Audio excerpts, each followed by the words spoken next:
कल के हरिजन आज भी जिंदा हैं। आज़ाद भारत में बाबा साहिब डॉक्टर अंबेडकर एक दूध वाले से चुनाव हार गए थे।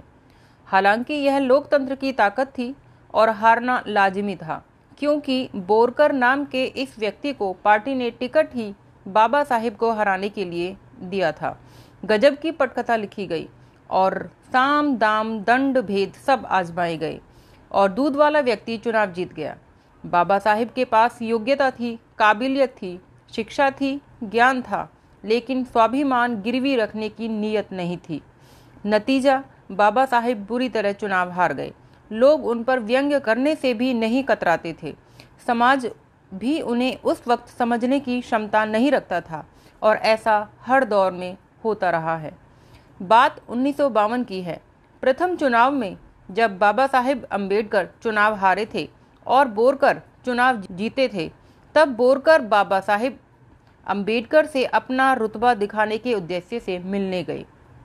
उन्होंने बाबा साहिब अंबेडकर से मुस्कुराते हुए कहा कि साहब, आज मैं चुनाव जीता हूँ, मुझे वास्तव में बहुत ही खुशी हो रही है। बाबा साहिब अंबेडकर ने कहा कि तुम जीत तो गए हो, अब क्या करोगे, तुम्हारा कार्य क्या होगा? तब बोरकर ने कहा कि मैं क्या करूँगा, जो मेरी पार्टी कहेगी वो मैं करूँगा।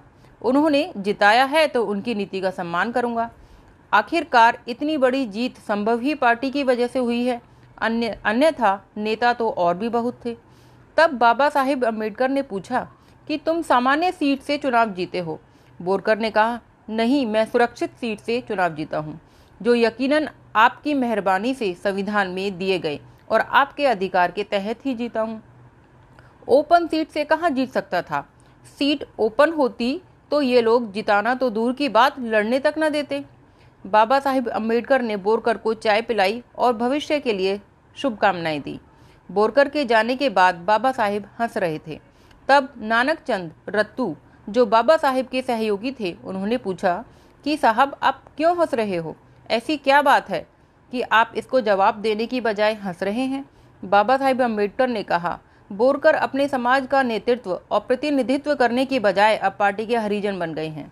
अब वे वही करेंगे जो पार्टी करवाएगी, न कि वह करेंगे जो समाज के लिए जरूरी होना चाहिए। आरक्षण की ताकत और अपनी व अपने समाज की दशा का एहसास होते हुए भी इनकी इतनी सी समझ पर मैं हंस रहा हूँ।